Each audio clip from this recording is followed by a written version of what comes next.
tarde de hoje, nós estamos fazendo a reflexão do capítulo 6 do livro Enraizamento e Abertura, de Jean-Yves Leloup, e o capítulo 6 que fala sobre o Cristo e as outras escolas religiosas.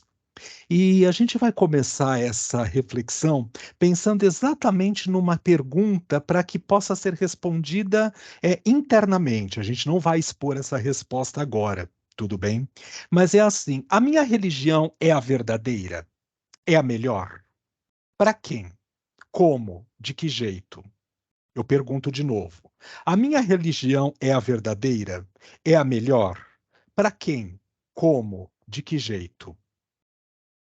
Seria legal poder pensar um pouco a respeito disso, porque ele vai fazendo uma viagem, carinhosamente falando, o Lelu, nessa exposição que ele estava fazendo, né, a respeito desse tema, brincando com a chance de que o ideal é que nós possamos chegar, em algum momento da nossa existência, numa sincronia. Então eu vou começar de trás para frente, tudo bem? É assim, a sincronia. Quando lá no final do capítulo ele brinca e diz assim que o homem ele está interagindo com Deus, que não tem mais a preocupação e a necessidade de saber se Deus existe ou não, ele traz a possibilidade dessa amplitude de consciência para que a gente consiga perceber isso. No nosso dia a dia, carinhosamente falando, quantos exercícios, quantas oportunidades nós temos para poder experimentar esse aspecto? Porque se somos consciências viajoras no tempo e no espaço, e agora no exercício inicial que não ficou gravado, cada um de nós colocou, partilhou com muito amor e com muita entrega e muito carinho, o estado de consciência que mais frequentemente está habitando nesse momento. E não há crítica e julgamento em relação a isso. É aquilo que nós necessitamos. Quando nós escutamos a possibilidade de que nós estamos onde nós precisamos, no lugar que nós precisamos estar, envoltos com a população, com as pessoas, ou não, né? É assim, de uma certa forma, facilita a possibilidade daquilo que o melhor da nossa consciência possa ser destravado. Então, a pergunta: a minha religião é a mais significativa e importante para mim mesmo?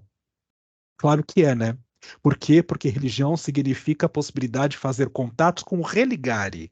As tradições às quais eu esteja embasado nesse momento, eu vou precisar dela exatamente para poder buscar esse ponto de equilíbrio. Ele, Leloup, começa o trabalho dele, dessa explanação, pensando na possibilidade do Freud. O Freud, que era o pai da psicanálise, ele vai brincando com a questão das técnicas projetivas, porque foi isso que o Freud desenvolveu, né? Ele percebia o fato de eu ter uma mãe que me agasalhasse, que me desse as condições que eu precisava, ou que não fosse assim, que fosse o contrário, é exatamente a possibilidade daquilo que eu necessito. E dependendo da maneira como eu fui criado e que mais frequentemente esteve na minha presença, eu projeto um deus ou uma deusa, não é? Assim, com estas características. Então é a primeira crítica que ele faz nesse capítulo. Pensando por que que nós imaginamos o nosso Deus, aspas, e o nosso, porque assim, ele é bem individual, tá? Embora num coletivo, depois eu vou falar um pouquinho a respeito disso, mas ele é bem individual. Quando você adentra, por exemplo, a uma igreja, já que a gente está estudando o cristianismo e o Jean-Yves Leloup, ele é um padre execasta, então quando você adentra a uma igreja, você olha para aquelas abóbodas lá em cima e está desenhado aquele Deus, que talvez esteja apontando para alguma coisa, que pode ter um olhar menos amoroso ou mais amoroso, dependendo da época do que aquela pintura foi feita, não é? Então, pensar exatamente o que nós estamos projetados na nossa processo de evolução. Por que que nós estamos brincando com relação a isso? Porque quando eu digo, carinhosamente falando, ai, foi o meu número 8, por exemplo, na numerologia, que de uma certa forma é o responsável por isso, eu estou nesse momento no sistema da projeção. Quando eu digo, o meu signo de escorpião, com a minha lua em escorpião e o meu ascendente em leão, é assim, facilitam a possibilidade de eu ter estas características, sim, mas são as características que eu necessitava. inclusive para poder ajudar a destravar as possibilidades daquilo que está sendo trabalhado e mexido nos estados de consciência, do que eu necessito. Então vamos brincar, vamos fazer uma analogia. Cada um de nós veio de uma experiência no dia de hoje. Cada um de nós estava numa situação. Uns estavam atendendo, outros estavam dando aula, outros estavam em reunião, outros estavam descansando, e está tudo certo, não tem problema nenhum. O que aquilo, na verdade, representa e significa para mim nesse momento? E quando no momento anterior nós brincávamos, e vocês falaram muito a respeito disso nas falas de vocês, né, de que assim, eu venho me questionando, eu venho me observando, eu venho buscando aquilo que tem sentido e significado para mim, exatamente as características onde eu me encontro aqui agora são as mais necessárias para o meu processo de desenvolvimento. Existem coisas que vão ser da essência, que tem um motivo essencial para poder estar sendo desenvolvida. E tem outras que eu necessito do externo. Então, quando eu vou lá e escuto uma pregação, seja no templo budista, seja na igreja católica, seja num templo espírita, seja no catolicismo, não importa, né? Dentro de uma tradição, e aquele representa o professor, o ministério da sabedoria, não porque de verdade ele seja sábio, mas que ele tem uma camada de conhecimento naquele assunto, naquele momento, que pode ajudar o processo da evolução. Se nós ficássemos fechados única e exclusivamente na nossa redoma, se nós colocássemos uma armadura ao nosso redor e não fizéssemos mais contato, nem com o outro, nem aqui nessa sala virtual onde a gente está trabalhando na tarde de hoje, e nem nas atividades presenciais que cada um de nós pode ter, assim, o que aconteceria? Nós ficaríamos presos só naquele ponto de origem. Quando, carinhosamente falando, a gente brinca com uma possibilidade de sentir revolta, a revolta vem exatamente embasado dessa situação. É voltar ao ponto de origem. Revolta, voltar ao ponto de origem. Qual é o ponto de origem? Eu sou uma consciência viajora do tempo e do espaço e que estou presente nesse plano, nesse planeta, com esses corpos, nesta condição, para poder desenvolver características dessa própria consciência. Quando eu fico preso na possibilidade das ditas ilusões, porque o nosso mundo, carinhosamente falando, pelo lado externo, exógeno, né, ele vai nos trazer a chance de nós queremos, de alguma maneira, valorizar e buscar aquilo. Vamos fazer um exemplo para ser repensado. Cada um de nós viveu aí temporadas de música, por exemplo, ou de filmes, né, atores, né, que seja de novela também, ou de cinema. Nós temos ídolos. E eles são significativos e importantes para nós, porque às vezes expressam através da arte, né, uma forma de que é para fazer sentido e conexão com a nossa própria alma. Quando eu vou lá e eu gosto, por exemplo, dos Paralamas do Sucesso, é só um exemplo. Podia ser Rita Lee, podia ser Milton, podia ser Caetano, podia ser Beethoven, não importa, tudo bem? Aqui cada um num estado de consciência mais propício para aquele momento. E eu faço conexão com essa sintonia, é porque a minha consciência vibra naquele padrão.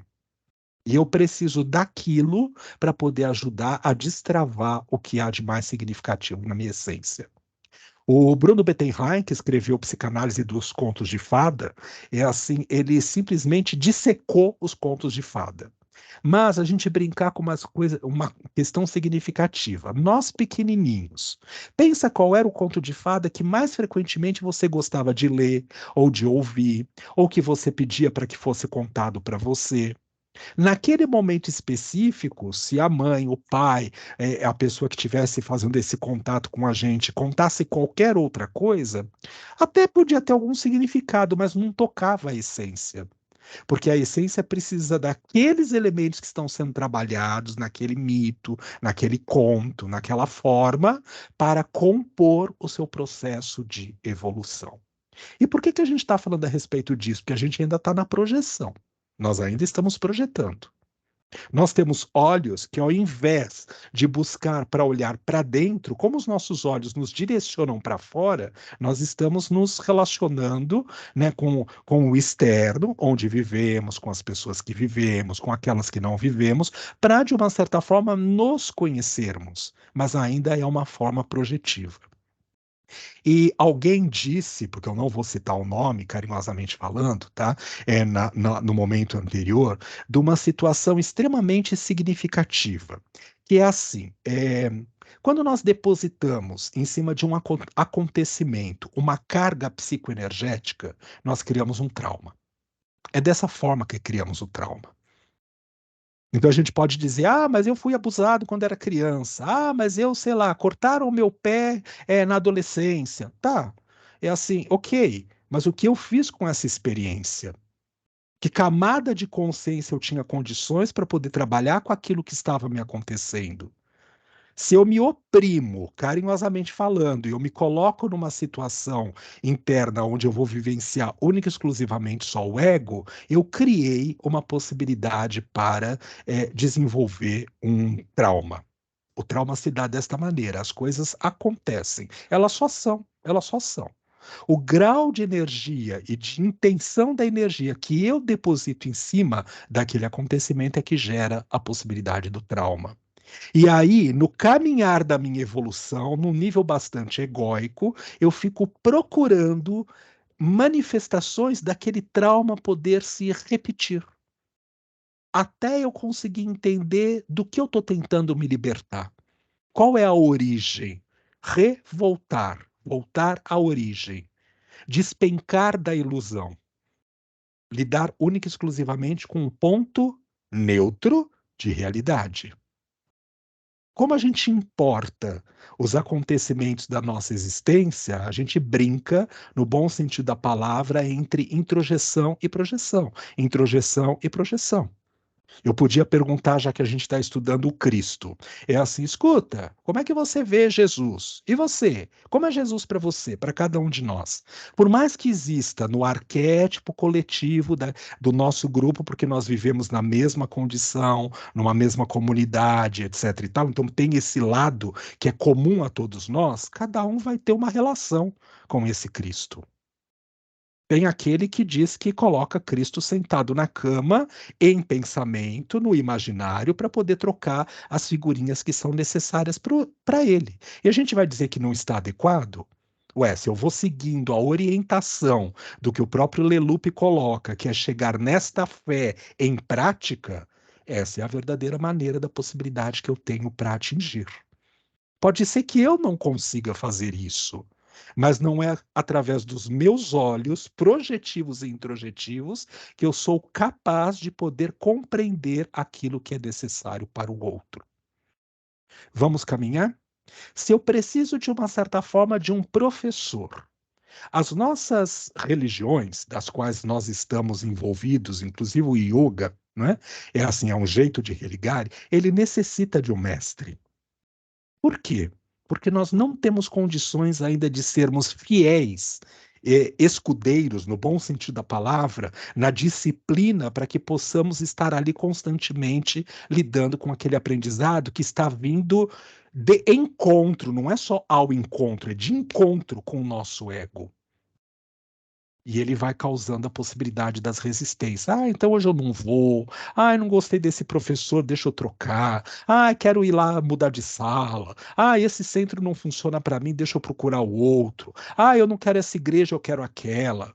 Faz parte do nosso processo, não tem nada de errado nisso. É importante e significativo. E, ao mesmo tempo, nas questões internas, esotéricas do interior, do que diz a possibilidade da intuição poder dizer e contar para você aquilo que é significativo nesse momento. Quando a gente sai para doutrinar o outro, no bom sentido da palavra, nós estamos ainda no sistema freudiano, introjeção e projeção. Por mais que a minha essência diga, mas eu estou fazendo bem, é a minha caridade. Não. A caridade verdadeira é a sua para consigo mesmo. E no processo de evolução, pode ser que exista alguém que esteja sentado ali, no plano físico ou não, que também, de uma certa forma, precisa receber aquilo que está sendo dito naquele momento. Então a gente saiu na rua e não foi pregar no púlpito, mas encontrou um vizinho, uma vizinha, um amigo, uma pessoa X qualquer aí ao longo do nosso passeio, né? Vamos dizer assim, até a padaria, até o açougue, não importa, e que trouxe uma questão para a gente. Quando a gente escuta a alma daquele ser e você, de alguma maneira, se não tem nada para dizer, diz: tá bom. Obrigado pela partilha. Ou então, se você pode dar um abraço, ou se existe a possibilidade de poder dizer uma palavra, mas observando carinhosamente falando, se essa palavra não parte do meu eixo e do meu ponto de ser. Essa semana eu estava numa atividade online pela federação, que acabou mais um curso que eu estava fazendo lá de voluntariado. E assim, um dos diretores brincou com uma questão de que assim, estar voluntário é você seguir aquilo que aparece para a sua essência. Sim. Mas eu posso, por exemplo, transitar na Praça da Sé, que é um lugar que, quando eu estou em São Paulo, eu vou muito, e assim dizer: olha, eu vou comprar um saquinho de pão e um prato de comida para aquelas pessoas que estão sentadas ali. E eu não perguntei se é isso que elas necessitam, se é isso que elas querem. Eu posso imaginar, carinhosamente falando, que a fome, ninguém está negando nada disso, não é isso que nós estamos falando. Mas simplesmente eu fazer o prato de comida e entregar é um grau consciencial muito ordinário de manifestação do estado de consciência. Quando eu pergunto para o outro que está ali, como você está? O que você quer, o que você precisa, pode ser que a fala dele eu não tenha condições de atender, mas há uma escuta daquilo que o outro necessita nesse momento. Porque eu penso, eu dormi super quentinho, com 2 cobertores, edredom, o circulador de ar quente ligado no meu quarto, parará, ótimo. Ah, então o outro também deve estar passando frio. Claro que sim. Mas e eu posso levar roupas, agasalho e mantimentos, etc e tal. Mas eu posso perguntar o que ele necessita. Muitas vezes, até por uma questão de tradição, as nossas casas, não é? De fé religiosa, vamos brincar assim, elas esquecem um pouco dessa possibilidade. Claro que não estamos negando de que cada casa tem uma tradição e tem uma função, né? Uma vai ser mais voltada para a área científica, a outra vai ser voltada mais para o tratamento social, outra vai ser mais voltada para o acolhimento, como se fala, de orientação doutrinária, a outra vai ser dar o sermão. Cada casa tem a sua função. E claro que, por sincronia, nós, como ouvintes ou como assistidos, estamos associados à casa que mais necessitamos nesse momento. Então eu respiro e eu presto atenção no que eu estou introjetando e no que eu estou projetando. Porque se nós observarmos, vocês que estão aqui na tela do dia de hoje são a minha família. Já que nós estamos estudando Jesus, eu vou citar ele mesmo. Quem é meu pai? Quem é minha mãe? Quem são os meus irmãos? Então, vocês aqui na tarde de hoje, e não só, mas todo encontro que nós temos, a nossa ligação psicoenergética, o tempo que nós já estamos juntos, né? Não só aqui através desse grupo, tudo faz parte da família. É a família. Então, como nós podemos lidar com estas questões no nosso dia? Trazendo a possibilidade da inteireza dos estados de consciência mais profundo. Às vezes, só aquilo que está dado aqui neste momento, no local onde nós nascemos, com essas características, dentro desta tradição de fé do religare, parará, etc., tal, não basta. Então a gente vai buscar coisas fora. Foi o meu caso, por exemplo. Então eu fui rememorar situações das quais eu já vivenciei, provavelmente em outras tantas épocas, no budismo. E as pessoas costumam perguntar: qual é a sua filosofia de origem budista? Eu treino o cristianismo. Eu, Vitor, treino o cristianismo. Mas a minha filosofia de origem é o budismo. Mesmo que eu não utilize prática nenhuma do religare. Por quê? Porque eu gosto de uma questão da tradição que diz assim, dentro do budismo, isso toca a alma, é você por você mesmo. Pode existir o mestre, pode ter, mas depende de você. E o Espiritismo também usa disso, as escolas cristãs também colocam isso, o judaísmo, como nós já vimos, também utiliza disso. Então a gente volta para a nossa essência e pergunta: o que eu sou capaz de poder fazer aqui agora? Até associando as tradições que vieram de um outro lugar. Porque nós não ficamos fechados, por mais que a pandemia veio e nós estamos aí num sistema online que, desculpa, gente, vocês podem não achar bom, eu acho maravilhoso, porque cada um está na sua casa, fazendo suas coisas, parará, etc e tal, e a gente se encontra aqui. Acabou, desligamos os computadores, até logo passar bem. Mas brincar com uma possibilidade que é assim, a gente foi vivenciar o estrangeirismo também, de coisas que vieram de fora, porque nós precisamos.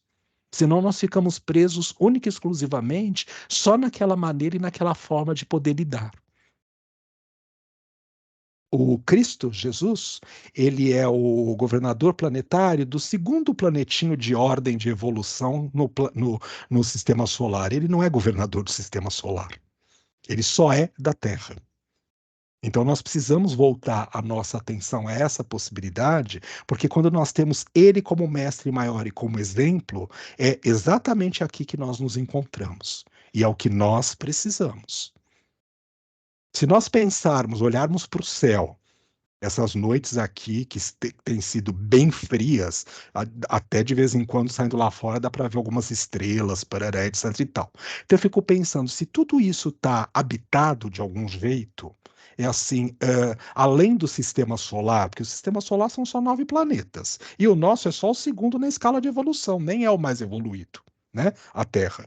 Então, nós brincarmos que assim, quantos outros sistemas existem muito mais evoluídos do que o nosso? E que nós não temos condições e nem competência nesse momento para atingirmos. Mas quando a gente faz essa reflexão, não é para que nós possamos nos perder, é observar, é aqui que eu estou. O que eu posso fazer hoje? Como eu posso trazer esses ensinamentos para a minha prática? O que de verdade toca a minha essência? O que chama para a motivação mais profunda para que a minha consciência maior possa se manifestar aqui agora.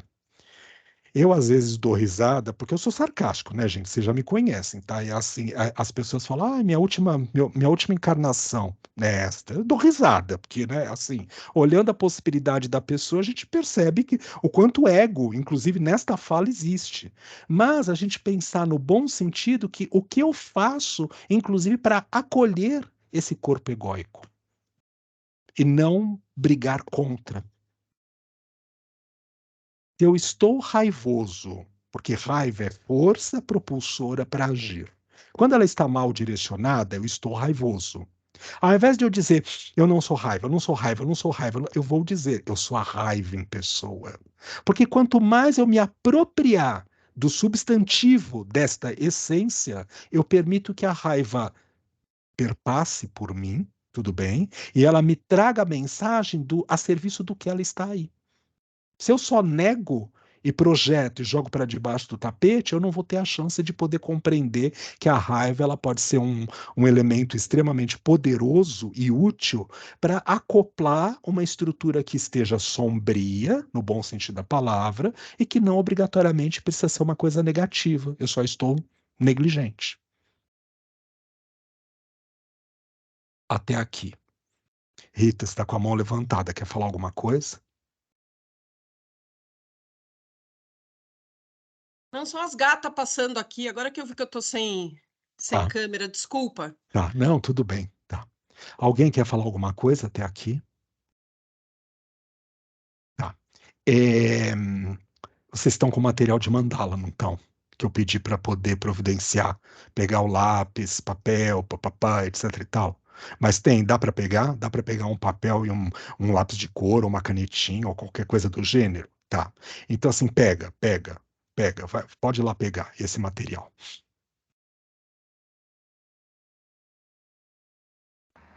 Um minuto.